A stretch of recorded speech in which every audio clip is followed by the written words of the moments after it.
My peoples, welcome to Rants and Randomness. I'm Luvvie, and this is my show where I talk about things I'm loving, things I'm side-eyeing, and having great conversation with awesome people. I'm here at the Chicago Recording Company, bring y'all the radio voice as always.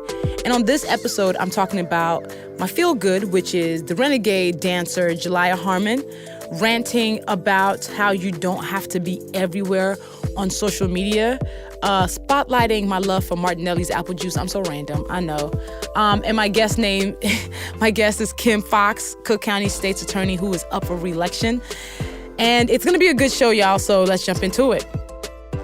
This episode is sponsored by 20s, a new series from executive producer Lena Waithe, and it premieres on Wednesday, March 4th at 10/9 Central on BET.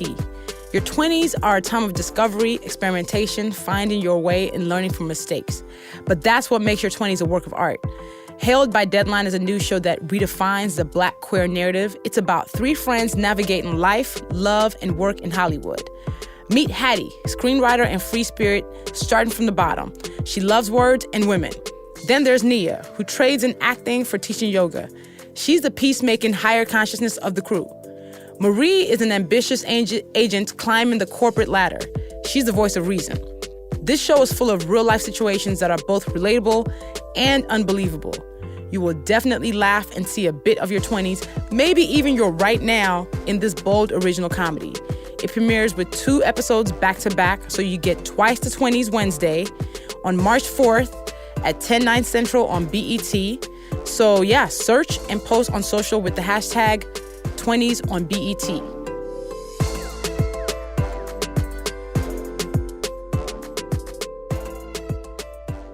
So today, my feel good. I'm feeling good about the original renegade dancer getting the credit that she deserves. So I'm officially going to declare auntie status here and acknowledge that I have no idea what the children are doing on this app called TikTok. I barely even know what it is, but it's a big deal. And for several weeks, everyone from teens to cats to 45-year-old white moms, they've been doing the renegade dance to the song Lottery by K Camp. We'll link some examples in the show notes so you can see what this is all about. If you're officially old like me, young old, shout out to you. So it turns out this dance was created by a 14-year-old girl named Ajayi Harmon. She wasn't getting credit for it until the NBA invited several white TikTok influencers who had popularized the dance to be a part of the All-Star game. Yo, the fact that Ajayi was not a part of the group, the internet was not having it. There ended up being a New York Times piece written about it, and in all the uproar, her name started making its way around. So she started getting credit. She ended up performing the Renegade Dance live at the NBA All-Star Game. She's been on Ellen. She's just blown up. She's this 14-year-old girl who's clearly deeply talented and was much overdue to receive the credit for this really cool dance. I can't even do it. I ain't even going to attempt to do it in all my young old status. I'm not. So it's really good to see Ajayi blowing up. It's really good to see this Black girl getting credit for her work as she was previously erased from it and getting what she's due. So that made me feel good because this little girl was able to get her narrative back and be able to get the credit, and now hopefully some capitalization and money out of this work that she's done. So my rant this week, speaking of TikTok, here's the thing. It is okay not to be on every single social media platform. First of all, trying to keep up with everything can be exhausting, and it's just not necessary. If you want to be everywhere doing all the things, live your life, but I just want to make sure it's said that it's not critical. I'm out here as somebody who's been on social media, early adopter of a whole lot of platforms. I've been on Facebook since 2004. I've been on Instagram since 2012. I've been on Twitter since 2008. These are the platforms that I helm. I'm out here as somebody who's kind of visible, and I realize that I only have time for a certain amount of things. You know, Instagram, Facebook, Twitter, LinkedIn. And then, of course, I have my own social network, Love Nation. Shout out to Love Nation. If y'all are listening to this, I love y'all so much. If y'all want to join Love Nation, go to lovenation.com. That's LUVVnation.com. It's the best place on the internet, but that's besides the point. My whole thing is, if you're feeling guilty about not being on a particular platform, ask yourself, are the people who I want to reach on there? Is my audience there? If the answer is no, then I hope you release whatever FOMO that you're feeling that's attached to it. I remember I logged onto Snapchat maybe 2 times and I went, okay, yeah, I don't think this is for me. if my business needed to reach teens, if like teens were my core audience, then it might make sense for me to be on there. Same for TikTok. It skews young. And those of us who are just finding out about TikTok and joining, we're kind of the old heads. I know I spend more than enough time on social media as it is, and the pressure to be on another one is too much. I might log on to hold down my name, but that's about it. So you can find my auntie ass on Instagram, Facebook, Twitter, and LinkedIn. That's enough. Anything else, I might need to face my front, okay? Maybe I'll log on to reserve the name, but I might not really try to be too active on it. And again, I also know that I want to be clear on where I'm spending my time, how it's feeding me, how it's feeding my work. And of course, I reserve the right to change my mind. Y'all might see me on TikTok like tomorrow. I'm probably lying. I'm probably not going to be on TikTok. There's just so much in this world to see and do, so let's be deliberate about how we spend our time on social. You don't have to feel like you have to keep up with everything and everywhere. You don't have to be on TikTok, Snapchat, or anything else if you don't understand it or if you're not using it for business. And you definitely don't have to feel guilty about making that choice.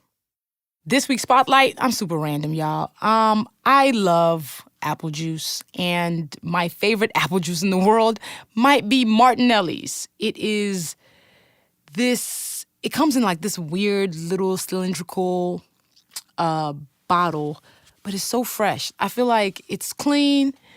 It's what I drink whenever I'm recording this podcast in the studio at the Chicago Recording Company. It's what I offer guests whenever they do come to the studio, like I'm about to offer Kim. I just like it because I'm trying to drink less soda, and water's boring. And things like La Croix, also boring. So my middle ground is juice, and apple juice is really good, and this apple juice is my favorite. This is not being sponsored. I just love the apple juice, and if you haven't looked it up, it's called Martinelli's. And check it out. If you like it, let me know. If you have your favorite apple juice, you also let me know that so I can compare notes, because I'm always looking for more things to love. This episode of Rant is brought to you by 20s. It's a new series from executive producer Lena Waithe. Lena's everywhere, y'all, and creating all these new things. It's dope. The show premieres on Wednesday, March 4th at 10/9 Central on BT. Your 20s are a time of discovery, experimentation, finding your way, and learning from mistakes. But that's what makes your 20s a work of art. Hailed by Deadline as a show that redefines the Black queer narrative, it's about 3 friends navigating life, love, and work in Hollywood. It premieres with 2 episodes back-to-back, so you get twice the goodies on Wednesday, March 4th at 10/9 Central on BT. There's some really cool new up-and-comers in it, so there might be some stars made from this show. So check it out then, and then you can post on social. Use the hashtag 20sOnBET to discuss, and check it out. Yo, so I am super honored to have today's guest in the studio with me. There's only been one other person that's been in the studio with me this whole time I've had this podcast. Really? And that was Rich Dennis. So today I am talking with Cook County State's attorney and my homie, Kimberly Foxx. Kim, thank you for joining me. Man, thanks for having me. I'm super excited to be here. Yo, I was like, Kim, you gotta come on my podcast, yo. Like, you gotta come on my podcast. So I'm gonna start by telling people how epic you are, giving them a little bit of your bio. I mean, your bio is extensive, but we shortened it. But she's epic. So Kimberly M. Foxx is the first African-American woman to lead the Cook County State's Attorney's Office. It's the second largest prosecutor's office in the country. Kim took office on December 1st, 2016 with a vision for transforming the Cook County State's Attorney's Office into a fairer, more forward-thinking agency focused on rebuilding the public trust, promoting transparency, and being proactive in making all communities safe. Kim is currently up for re-election, and I wanted to have her here today to not only talk about what she's done as a leader in the city of Chicago, but to shine a spotlight and talk about what all of us can do to elevate and amplify great leaders, especially Black women leaders in our cities and communities across the country. So, Kim, shout out to you. Thank you. It was so important for me to have you on because I wanted to have, I don't think I've ever had any politicians. You might be the first politician. Oh, now the pressure. On Rants. You're making history over here. All right. It's Black History Month. It's Black History Month. Why would we not? By the time y'all are listening to this, it won't be Black History Month, but it's Black History Year because that's right. Last year was also listen. No. Right. We're going to keep Black History Month going through eternity, actually. That's right. So I like to start by asking people, what did you want to be when you were growing up? I said that I wanted to be a lawyer when I was 6. Really? When I was 6. So my mom and my father were not married. Okay. And so they had child support issues. And I had to go to court with my mother one year. And she wanted my brother and I to come with her, so my father could look in our faces while she was like, where's our money at? Yeah. And my mother was very anxious. She was very nervous there. And, when you're a child and you feel your mother's tension, I was like, what's happening? And now I'm nervous. And she, in order to calm me down, said, well, let me explain who other people in the room are. And she pointed to the people sitting at the table, and there was these people with suits on, and they were talking, in big words and, looked very intense. And I said, well, what are they? And she said, those are lawyers. And I said, well, what do lawyers do? And she said, they're here to help me. They're here to help us. Wow. And I just was blown away that these people in these suits and were talking like that were there for us. And so I said to my mom, well, I want to be a lawyer. And she said, so it shall be. Wow. So it shall be. But then the judge walked in, and then everybody had to stand up. Yeah. And I said, well, who is that? And my mother said, well, that's the judge. And I said, well, wait, I want to be a judge. Everybody got to stand up when they walk in. And she said, well, you have to be a lawyer first. And I said, okay. And from then on, my mother would introduce me as, this is Kim. She's going to be a lawyer. Wow. It was never a chance. There was a moment where I was like, you know what? I think I want to be a meteorologist. And she was like, you're going to be a lawyer. I didn't get a chance to have whimsical dreams after that. It was, you said you were going to do this. And my mother was like, so it shall be. Wow. So I think you might actually be the first person who's ever come on and knew what they were going to be at 6 and actually became that. Yeah. So when you were growing up, and how did that thing, that I'm introducing her as an attorney, how did it affect you as you're going through school? How did it make you act in school or change what you did in terms of classes, all of that? It was interesting because when I was 6, we lived in the projects. We lived in Cabrini Green. Yeah. And my mother moved us from Cabrini to a more affluent neighborhood called Lincoln Park when I was in 3rd grade. And the expectations were different. And when we talk about disparities in education systems, the school I went to in Lincoln Park, a magnet school, had all the resources. Which one? LaSalle Language Academy. You went to LaSalle? I went to LaSalle. I actually grew up in Lincoln Park also. Did you? I did. I went to Little Lincoln. Okay. Around Lincoln, yeah. Yeah. So I went to LaSalle. And, at LaSalle, you had to pick a language. They have 4 languages, Spanish, French, German, or Italian. Okay. And it didn't matter that I had come in 3rd grade. You needed to know just as much as the kids who had been there before. And so I wanted to take French because it seemed cool. My mother was like, we can't eavesdrop on people on the bus with French. Ain't nobody speaking French on the bus. You're going to need to speak Spanish. And tell me what that lady said about me.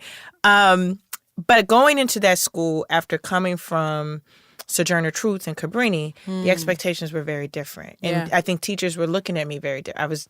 I was the kid with free lunch. I was, the quota kids. And so I always knew I was smart. I always knew, again, I was going to be a lawyer. I didn't know any lawyers at that point.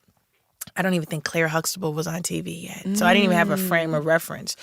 But I just knew I was smart. And that for me, and knowing people's expectations, that they thought I should not be as smart. Because my mother was a teenage mother. Okay. And so she was always a little extra jazzy when she came to drop, because she was 28. When I look at it now, and I'm like, we were wild. Because imagine us at 28. We were not that responsible at all. No, and having an 8-year-old, right? My mother had me when she was 18, had my brother when she was 17. And so there was a lot of judgment always when she came into that place. And my mother was always like, you're just as smart. You're smarter. Yes. They don't have to navigate the same stuff you got to navigate. Yeah. They don't have to worry about. And so I always was extra cocky with mine. I wanted to always outperform. Yeah. Because I felt like you don't have to worry about the same stuff I have to worry about. So if I get a higher score on the Iowa test, what's your excuse? And so that was always my motivation, was I think the world expecting that I wasn't supposed to have much. Wow.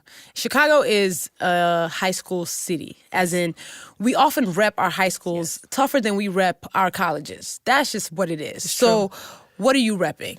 Nobody reps harder than Whitney Young. No, Come so on, Whitney Young Dolphin should have been a Dolphin. I'm just saying, but continue. Yeah, no, I'm not a Dolphin. I'm a Lincoln Park Lion. I went to Lincoln Park. You went to Lincoln Park? I did. Oh, I did. That was one of 3 high schools that I applied to. See, same. So I was Lane Tech. I actually went to Lane Tech for a freshman year. Okay. And then the tech in Lane Tech means technical, like wood shop, electric shop. And you was like, this ain't for me? I have the longest fingers in the world. So, like, operating a saw, I was going to have nubs. And I was like, I didn't sign up for this. I'm a writer. I give speeches. I love to talk. And they were like, you got to do wood shop, electric shop, auto shop. But Lane was #1 that year over Whitney Young. And so people were going, we take offense to this. This was many moons ago. You're like, I'm sorry. Of a different era. I feel attacked. Okay. Yeah. So I left Lane and went to Lincoln Park my sophomore year, and that's where I graduated. And for you, how was high school? Were you the A student all through high school? No. So when I left Lane, I had a 1.7. What? Why? I was wrecked because I failed wood shop and drafting and electric shop because I just was like, I didn't sign up for this. I'm trying to be a lawyer. You trying to make me work with my hands. Like, this isn't. And I got really defeated. I got because I was used to being at the top of my class. I was used to being a star student. So I just gave up on myself. When I got to Lincoln Park, again, it's amazing how we track students. Yeah. So they put me in Gen Pop. As I call it, at Lincoln Park. Which is the regular, not IB, not honors, not gifted, nothing. None of that. No. Okay. And it's really sad because I think there were really a lot of smart kids who were there, but they didn't have the access to these other classes. And I had a teacher who, history, Miss Weisenberg, was like, I don't think you belong here. And I was like, I don't. It was a fight behind me. I was like, let me out, Miss Weisenberg. And she moved me into math, science, honors. And so I was a smart student, worked really hard. But when you're that far behind on your GPA, it's hard to catch up. It's hard to catch up. So I was all school all the time because I just could not look my mother in the eye with that GPA. So I was very studious with a rebellious streak that I tried to keep from folks. Were you in any clubs? Play sports? Because you tall, Kim. I'm tall. I'm a disappointment. Dang, right? I didn't play volleyball, basketball. I ran cross country. Dang, Kim. And I didn't even do that good. Like, I joined for a boy. You joined for a boy? I joined for a boy. And the first meet where you had to run 2 miles, I'm not going to lie, mile 3/4, I was like, oh, I'm anemic. And passed out. So I kept, people's times on the cross country team. I took up running later in life. Okay. I ran the Chicago Marathon in 2010. And I do half marathons now. But in high school, I just was a long disappointment. You were dang, it's okay. It's fine. Yeah. So you graduated from high school. Where'd you end up going for college? I ended up going to SIU in Carbondale. Carbondale. Yeah. With what major? I majored in political science. So you were still on this lawyer track? I was still on the lawyer track. I didn't want to go to Carbondale. I'm going to be honest. And I love my Saluki brothers and sisters. I wanted to go to Berkeley, UC Berkeley. And applied, got in, and they were like, this is how much it costs. And I was like, here it is, Mom. And she was like, who pays for that? Do you have Berkeley money? Yeah, how does that work?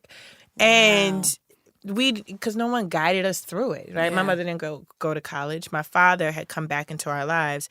And my father was like, I'm not paying for that. And so I was like, well, I'm not going. Because we had a period of homelessness, my family, my junior year of high school, for like 6 months. And I was working, going to school, moving from shelter to shelter. And here I had brought my GPA up after all of that happened. Yeah. I got into Berkeley, having started with a 1.7. And they were like, you need to go to Harold Washington College. So I was like, bump it. I'm not going anywhere. I'm not going to college. And as my friends were starting to prepare and pack and do their thing, my mother was a smoker. And my mother knew how much I hated smoking. So she would walk around the house naked, smoking. Wow. To get you one of... So that I was like, this is my house. You choose not to go to college, this is what you're going to live with. So I was like... Shoot, what's open? Like, where can I go? Yeah. And SIU had rolling enrollment. And so I got on the Amtrak, went down there by myself and was like, can I get in? Is it too late? And that's how I got in and studied political science. My goodness. I'm floored because when you talk about ending up homeless your junior year of high Yeah. school, how did you show up to school? How was moving from shelter to shelter?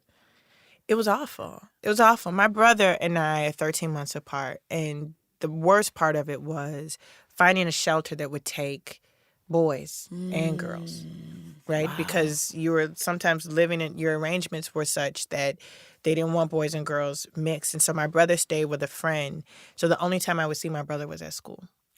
Wow. And you're fronting, right? You don't want, and I think it's one of the reasons I'm so passionate about the work that I do is because it's so hidden, right?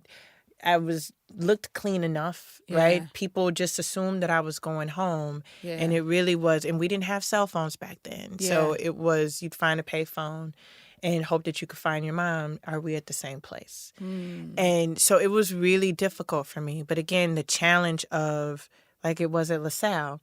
These people they know where they're going. They got an Yeah. address. And I know I'm still just as smart as them. And so it was very motivating for me, but very, very hard because our family was fractured from that moment on. And my brother and I think our connection was because he felt guilt that he wasn't with us. I felt resentment that he had a stable place every day. And my mother, to her dying day, I think was one of her biggest regrets was that as a mother, she couldn't provide for us. And I have a letter on my desk in my office that she wrote to my grandmother describing her depression while being in a shelter with me. And it motivates me to no end to make sure that we see everybody. Yeah. Like that because you don't know what people are going through. No one knew. No one knew that about me. And it is why I think public service was always where I needed to be. So how was college? Because I know for college you were in a dorm. Yeah. Was it different because of the fact that you actually did have a place to go? What about college? Because college is already a big adjustment. Yeah. Even if you are coming from the most stable, most white bread home. Yeah. How was it for you? Oh, I kicked it. I was safe, right? Yeah. Like I was safe, and it was a community of people your same age, and you know, I felt safe for the first time in a really long time. I felt Carbondale is 5 hours away from Chicago. Yeah. It's actually on a beautiful campus. You could see the stars at night, and I was taken by that. I was taken by the quiet of it. And taken by being around Black people who we didn't have to report home to anything. We didn't have to report to adults. And so I had a really good time as a Saluki. How was that GPA looking? You know, raggedy. Like that first year, this is my Real pattern. life. I have a Real hard life. first year, Yeah, right? Like yeah. you got to balance. Nobody's going to nag you to turn that paper in. You don't turn it in, you got you that grade. But then I turned it around and was a really good student. So as you are, like, I'm still on this lawyer track, what did you do to affirm that? Did you have internships? What actually made you feel like you were on the right track? Because listen, college will kill some dreams real quick, like it did mine. I was supposed to be a doctor. That didn't happen. Yeah. It's fine. Yeah. No, I didn't have any. Still no one was telling me how you did it, right? Okay. They'll tell you should study political science. And it is like, oh, okay. And then I remember being in like a world political geo figure or something. And I'm like, what has this got to do with being a lawyer? Now, by now I have seen, Law and Order has finally come on. And I'm like, this ain't got nothing to do with what I'm studying. Right. But I was told you needed to get a political science degree and an English minor. I loved writing. Now, to this day, I love writing. It's why I'm also a big fan of yours. In your ability to tell who you are and a comment on the world, and you're sharing your gift with others, how to write. So I follow your Insta stories, and I'm like, I'm finna get Scrivener too. I'm going to get Scrivener too tomorrow. Yeah, because I loved it. And I journaled a lot. I've journaled ever since I was a kid. Really? I journaled. You still have your journals? So there's a couple journals that I was crazy that I threw away from college because you go back and you read them and you was like, I was that person. I was terrible. Yeah, Right. no, I get you. And I was like, let me throw that. Right. But my childhood journals, that was my escape. That was I created these worlds that where I wasn't the victim so much, right? Like what would my me being the hero in my own stories look like. Wow.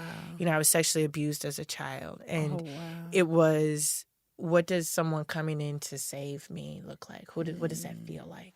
And so in college, I wrote a lot. I wrote a lot of fiction, a lot of stories. And I had a professor say to me, if you don't go to law school, I really think you should focus on this. And I told my mother that, and she was like, right. You're a lawyer. That's cute. That's cute. But no. Yeah. And so I never had anybody telling me what else it looked. I didn't intern. I really was one of those kids that was like, now what? Take the LSAT? Okay. Took the LSAT. SIU was like, listen, you want to just move around the corner? We got a law school. We'll make it cheap. I wanted to go to Emory in Atlanta.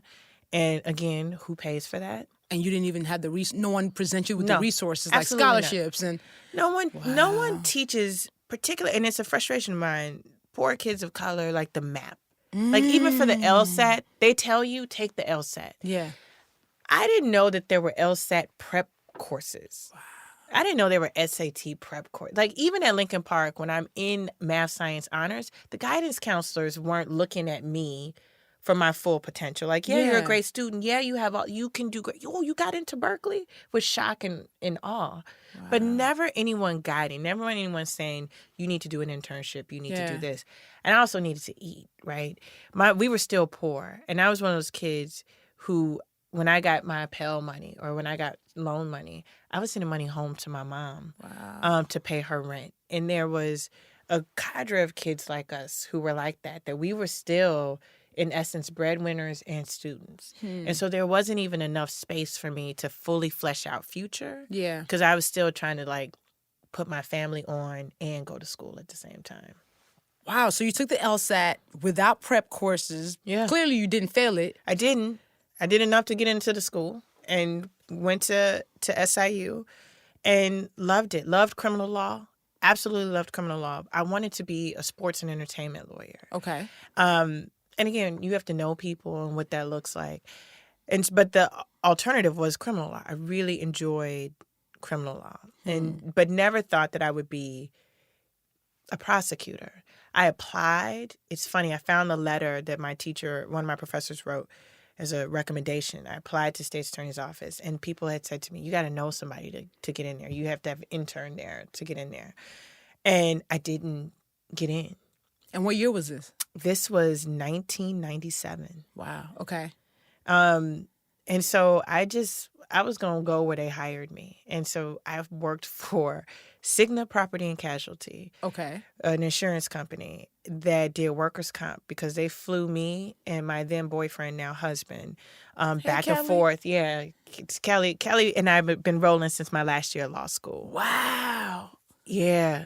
It's something to be with somebody when you have nothing. Nothing. Where you sharing like a twin size bed, and like when the landlord comes, you like shh together. Started from the bottom. Now we here, and I got this job offer where they flew us to Chicago to interview, and I was like, okay, this will do, because I didn't want to be broke. It was really about, I'm a lawyer now. I got some debt I got to pay. And I don't want to be broke. And I did that for 9 months. Workers' compensation, insurance defense. So how did you become a prosecutor? I hated workers' compensation, insurance defense. Understood. And the transition is just like this. I knew this girl from law school. She worked at the Guardian's office. I was like, y'all hiring? Like that was the only criteria is, are you hiring? And she said, yeah, come through.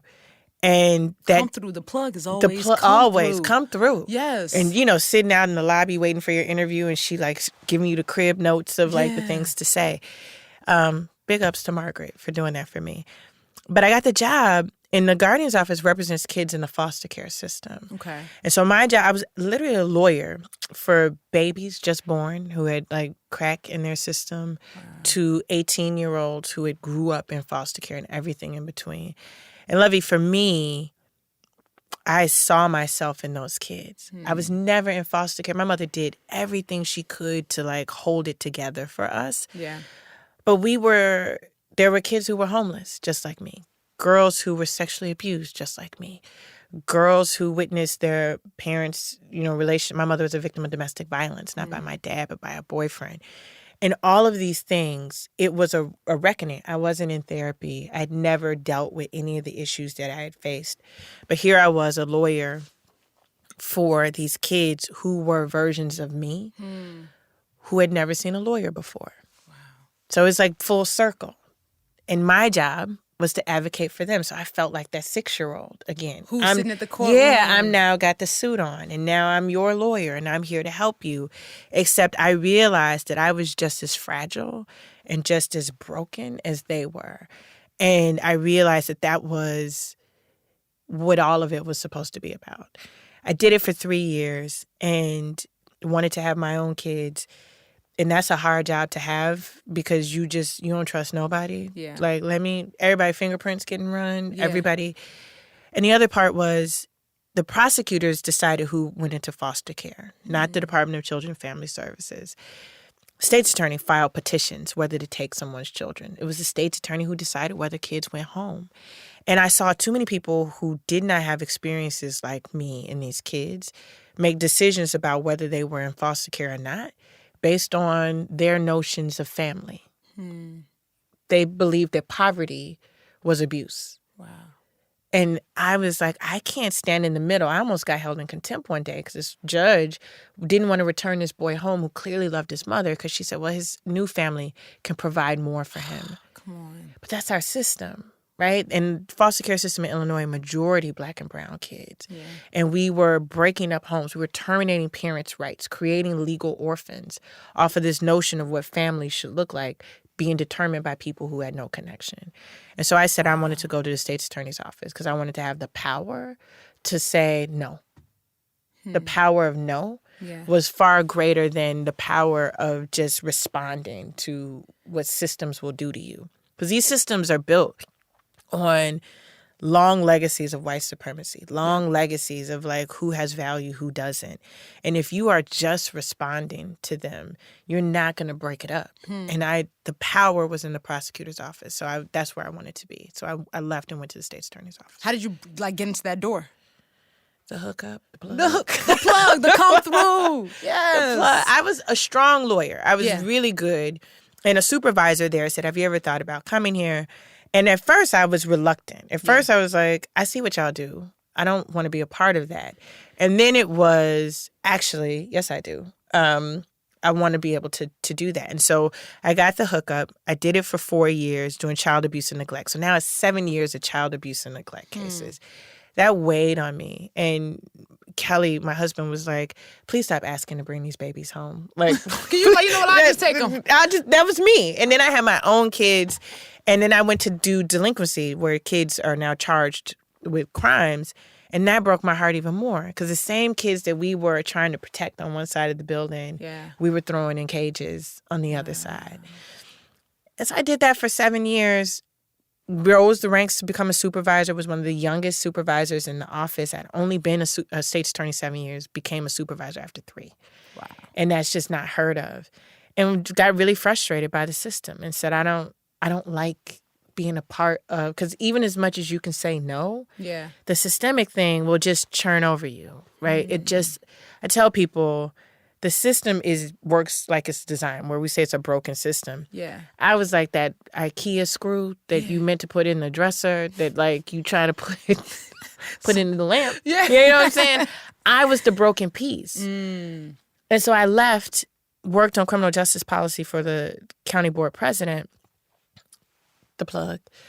Juliana Stratton, who is now the lieutenant governor of Illinois, worked for the county board president. We were at a party. And I said, I would really love to work on policy there. She said, let's have lunch, and introduced me to the president of the county. And I got that job. Wow. So then when you ran for state's attorney in 2015, first of all, man, I know Kelly was like, what? Yeah. What was the decision to like actually run for the second largest prosecutor's office in the country? We never had someone like me run. Not just Black, not just a woman, a girl from the projects, a girl with all that lived experience who knows that the system actually impacts people like me more than it impacts like my affluent neighbors right now. Yeah. Right? And I have more in common with the people who came through our justice system than the lawyers I worked with in the office.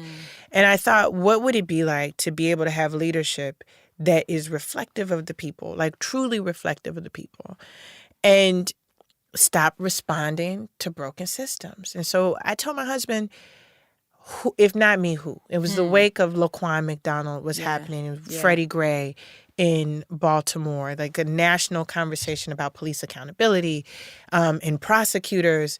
And I did not feel that I could let that cycle go by without at least giving it a try. And running an authentic campaign that wasn't about let's lock everybody up, us versus them. Yeah. I targeted my campaign to the end users of the justice system. Yeah. Where it was like, hey, Black and brown people, should we allow people who don't know our communities to make decisions about who goes to jail for how long? Yeah. Prosecuting juveniles as adults. Who doesn't have that experience? And so that was my motivator. I didn't think I was going to win, but I knew by running, the conversation would have to be inclusive of those communities. And then you won. Right. Right. And then you won. Right. And became the second most powerful prosecutor in the country. Yeah. Basically. Yeah.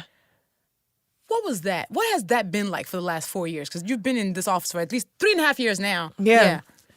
It's been an honor and a privilege and daunting and sometimes debilitating, if I'm being honest. Let's be honest. Let's be honest. Doing this work as a Black woman, 79% of elected prosecutors are white men. 79%. Wow. 16% are white women. Wow. So if you do your math, that's like only 5% left. Less than 1% are women of color. There are about 18 Black women who do this work across the country out of 2,400. Wow. We're in the same group chat. Like we be like, hey, y'all. There's not many of us. So when you hear about Marilyn Mosby and, Aramis Ayala, the only Black state attorney ever in the history of Florida, Kim Gardner in St. Louis, like we all are very intimately connected. And doing this work, people don't disagree with us on policy and just are like, I don't like that decision. You get, I don't like that decision, you Black B. Right? I don't, how dare you? The slurs, the your threat. Life. Yeah. It is it's debilitating. Yeah. It is absolutely debilitating sometimes because you're like, I just want to do my job. Yeah. And again, I'm used to the underdog. But the level of racism and misogyny that comes when you are a first, that comes when you are in a world that really does not welcome you, where your presence, your mere presence is disruption. I don't say anything. You're being at the table. And how dare you be the most powerful prosecutor in the state, right? We have 102 prosecutors in the state of Illinois. I'm the biggest. So you could swallow up like half of those offices and it still wouldn't be the size of mine. Wow. So when you come to the table and say, I want to work on bond reform, and they're like, bond reform? What's wrong with the bond system? You like, what's wrong with the bond system? Do you know how many people are there because they can't afford their bond? Well, that's not on us. And then when you say, well, okay, I'm going to lead on this. A lot of my work the last 3 years has been, I'm just going to do it. And y'all just going to come along or get rolled over. And that's been gratifying, actually, is what is possible when you just decide that you're not going to wait for somebody to tell you it's okay. What you're going to do without waiting for permission. That's right. And your office has actually made some sweeping changes. And that's why I'm like passionate about being like, yo, I am 110% behind Kim, because living in Chicago and knowing what's happening on the ground and seeing how you're fighting every single day and making powerful enemies in the process in just trying to find justice. What are you most proud of that your office has done so far? I think the biggest impact we're going to have is on the cannabis legalization, right? So Illinois became the 11th state to legalize marijuana effective January 1st. And for me, it was important. My mother smoked marijuana almost every day. My mother was a late diagnosed bipolar disorder. Okay. And she didn't have medication. She didn't, she just was wild, right? Like there was no, that's just Janelle being Janelle. Like, Yeah. went off on the lady at Jewel. Okay. Yeah. And went home and smoked a joint. Wow. So for her, it was like self-medication. And she almost got arrested once. And I had her purse. And she was telling me, like, move my bag. Like, don't let them take my bag. And I realized it's because she had weed in it. And so it was always bothersome to me that we were putting people in jail for this thing that my mother did. My mother was a great mother. And I knew the racial disparities were there. Yeah. And then all of a sudden, the nation changes in how we look at cannabis. And I saw John Boehner on the news talking about how he was on a cannabis board, like making money. And I was like, you know what? Never again. I'm going to use the power of the office. Announced we weren't going to prosecute. But before anybody sold the first joint, gummy, brownie product, we were going to start to make it right for the thousands of people who had convictions. And so we were the first office in Illinois to actively vacate convictions of people who had marijuana convictions for amounts that would now be legal. Wow. And statewide, and we wrote the bill. We wrote that portion of the bill, so it wasn't just Cook County. I was the only prosecutor in the whole state who sat at the table. But now the entire state has the residents eligible for their convictions to be vacated or expunged. 770,000 records. So 770,000 people who have some type of record because of marijuana possession or use? Yes. Are now going to have their records expunged. Yeah, expunged. Which means for them, the ability to apply for a job or housing or FAFSA, student loans, and their children and their neighborhood, right? Like when people can work, when people can participate in the economy legally, when people aren't in the shadows because they've been locked out by a conviction, a felony conviction can lock you out of society for years and years to come. And that has an impact on your kids. If your kids don't see you go to work, if your kids don't watch you participate in these institutions, then they believe they're locked out too. And so the fact that so many people will be able to have this removed without cost, we're not charging people for it, we're actively moving on their behalf, makes me the most proud. That's major. That's life-changing. That's life-changing. So. And as you do this life-changing work, you're getting these threats for it. Yeah. How do you still move in the world that requires that of you? Slow. Looking both ways. I have to be reminded. My mother passed away in 2012, so she never saw me do this work. And I have to be reminded of who I'm doing it for. Because if it's just me, selfishly, there are easier things I can do. There are places I could be that are of comfort to me. But when I ran and told everybody I was from the projects and what building I was from, ever since then, there's not a place I don't go where someone shouts out their building number to me. And for those communities like mine who never felt seen, who every attack to me is an affront to them. It's an affront to my mom. It's an affront to these folks who were just as brilliant, as talented, as capable, who were locked out. And so now I get in the room and the people who say, we don't want you here, it's not just me you don't want here. You don't want them. And so I owe it to all of us to not allow the intimidation to take hold. It's tough, right? I try to find community. I find people who have similar situations, people who will pray with you, who have also gone through things. But it is the reminder that it's bigger than me. It is so much bigger than me. And there are people who have passed the baton for whatever role you play in it. And my job is to keep my hand out and take it. Yeah. And go to therapy. Oh, amen. Jesus Christ. Oh, Jesus Christ. And go to therapy. Listen,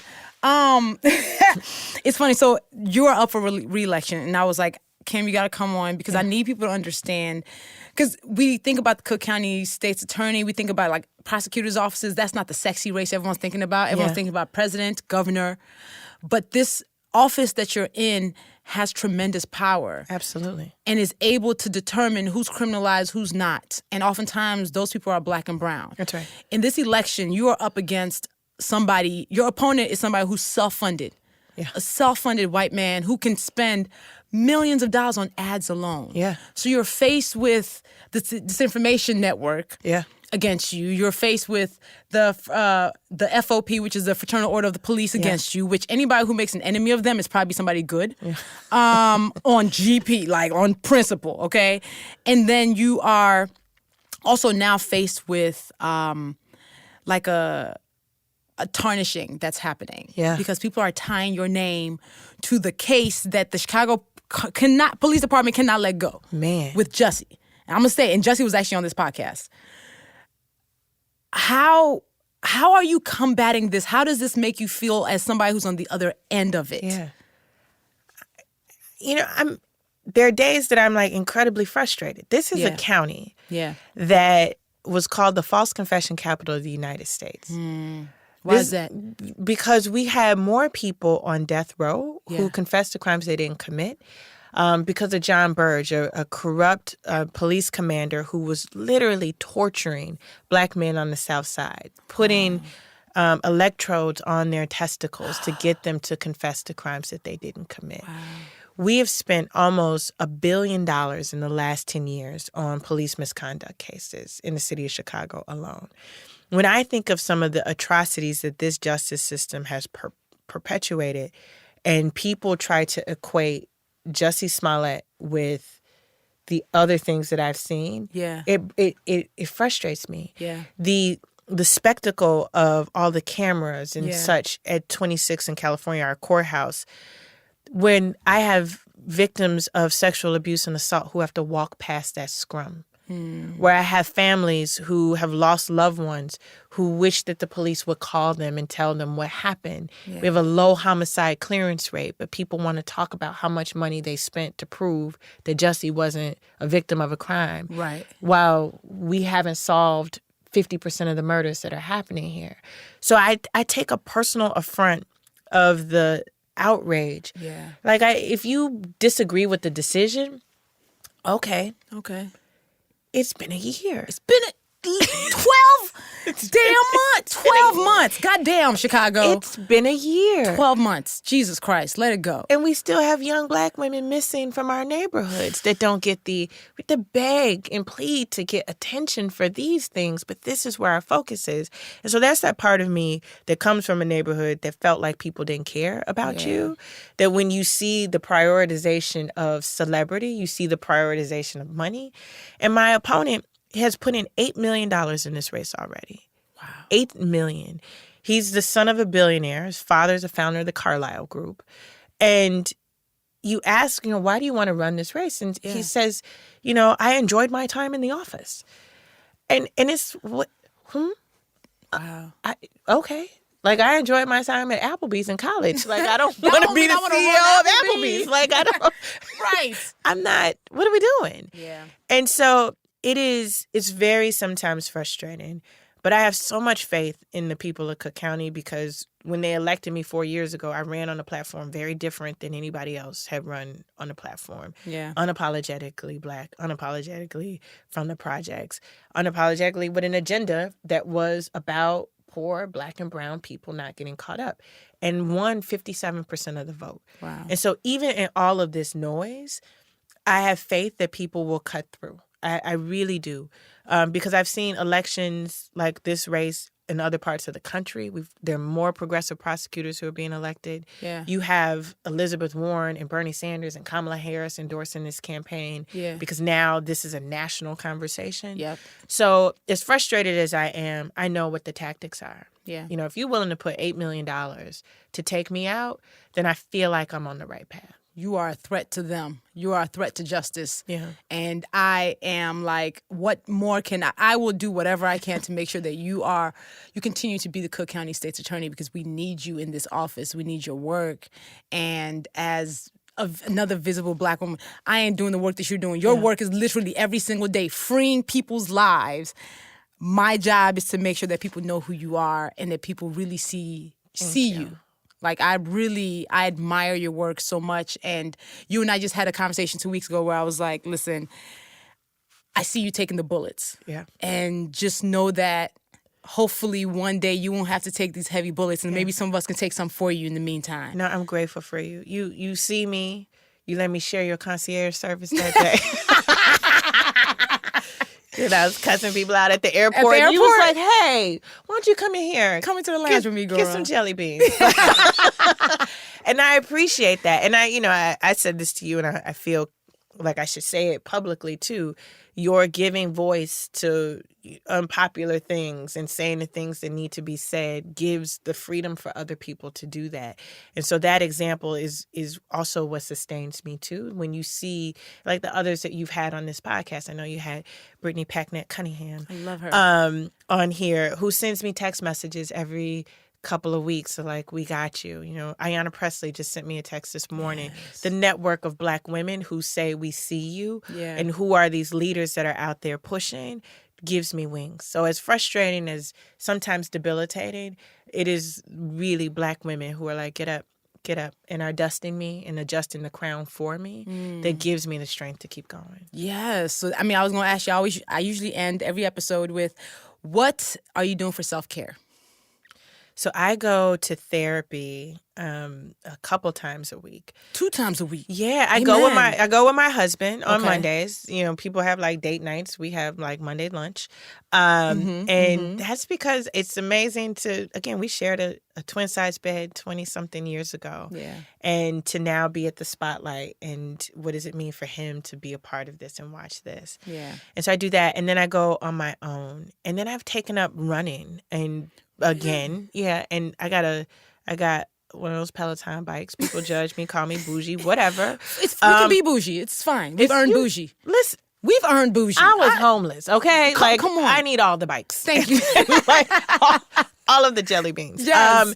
And I work out every morning, at least 5 to 6 times a week, an hour for myself, because I know the world is going to beat me up the moment I walk outside the door. Yeah. And so it's like, what do you give yourself what is the gift you give yourself? Yeah. And that for me is sweating. It is, to me, like music that makes me feel good so that I'm armed and ready to get outside.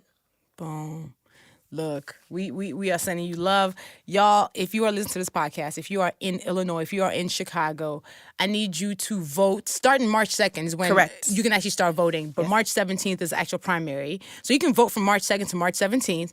But then, 2, if you do not live in Illinois, you don't even know what Chicago is, okay? I need you to amplify Kim's name and her voice. Share this podcast with other people and go to KimFoxx.com. You need money. I need money. Y'all give Kim money, please. Kim Foxx with 2 X's. Kim Foxx, like 2 Jamie, X's. like Red. Exactly. Yes. Like Jamie Foxx, like Red Fox, yes. Kim Foxx, okay? Yes. We need you to give Kim money. It does not matter wherever you are. Please donate, because she is facing somebody who all they have is money. That is the only thing that they have to offer is money. So we want to even that a little bit. Yeah. And then how else can people support you? You know what? If people live in Chicago and they want to volunteer on the campaign, you want to take people to the polls, you want to knock on doors, make phone calls, you can also go to KimFoxx.com. There's a way for you can volunteer, because we need volunteers. This was a grassroots movement before it really is grassroots right now. Yeah. We need people to get people to the polls. Don't just tell people. I love the let's make a plan. Yeah. Your plan might be, I'm showing up at 3:00 to take you, and going to senior homes and helping make sure that people know what they're doing is also really important. And get out the vote work is really important. Please vote. Like, we need the vote. I think like right now people aren't excited about anything. Yeah. Just think about it as risk reduction. Like, we do not need somebody else who's just rich to be in office. We need people who are passionate, who see us, who understand that justice is necessary. And that's Kim. So you got my vote. I'm about to be plastering it everywhere and telling everybody, listen, have you voted? Have you voted for Kim? Please do that. Thank you. And thank you for coming on my podcast. Oh, thank you for having me. I almost said, you put out there a couple weeks ago, who should I have? And I was like, it would be tacky if I said me. And I was going to try to recruit people to ask. And listen, I'm shameless. I would be like, can you put me on your podcast? Listen, had you texted me, I'd have been like, Kim, ma'am, I've been trying to get you on this podcast. See how people be coming at you. I would... Look, booked and busy, okay? Listen, I was like, I like to have the people who I like to have. So I'm like, I don't care who texts me. I'd be like, I need the people who I want. And I was like, Kim, I was over here stalking Kim's text messages like, Kim. No, I'm grateful. When can you come? So thank you for coming. Thank you for your work. Of course. Come on, Cook County State Attorney for 4 more years. Amen? Amen. All right, y'all. Bye. Yo, shout out to Kim Foxx for joining me. She's incredible. I am such a fan of her. I have so much respect for her. And I'm honored that she joined me on the show. That conversation that we had, it just made me realize that Black women are superheroes. Black women are just everything. The things that we go through, the things that we do, in spite of the world trying to stop us, and in spite of the world telling us that we don't belong, it's magical. It's magical. So y'all follow Kim on social media. She is at KIM_FOXX on Instagram. Go to her website, kimfoxx.com. Please give her money. Support, amplify. It doesn't matter if you don't live in Chicago or in Cook County. Her name should be out here. She's the second most powerful prosecutor in the country. And she's so cool, y'all. And we need more of her in office. That is how we get change. More people like Kim. The Rants Tribe is growing. Apple featured us for Black History Month as Black History Makers. We were spotlighted all over the platform on Apple Podcasts, and we're getting more and more folks following us on Instagram and Twitter every day. And that's thanks to you, so thank you for sharing the podcast and taking the time to rate and review where you listen to it. I'm trying to spotlight a listener every episode as a thank you for taking the time to write a 5-star review about the show. And if you want to get a shout out, take a couple of minutes and leave us a review wherever you listen to the podcast. Shout out to QN Gale. She said, I absolutely love this podcast. Luvvie is the cool older cousin we all want and need. I love the content. It gets me through boring and challenging days at work. Also, if you haven't read her book, do yourself a favor and get it. Luvvie is amazing, and I hope to meet her one day. Thank you, QN Gale. I hope to meet you one day, too. Hopefully you can come to one of the events that I'm having, or be a part of Love Nation, too, because I'll be having secret meetups. So, yeah, follow the podcast all over social media, y'all. We are at Rants Randomness on Twitter. We're Rants and Randomness on Instagram, and on Facebook, we're there, too. So subscribe, continue to share, and thank you for listening to this podcast. It really means a lot. For me, follow me on social everywhere. I'm at Luvvie. See you on the next episode.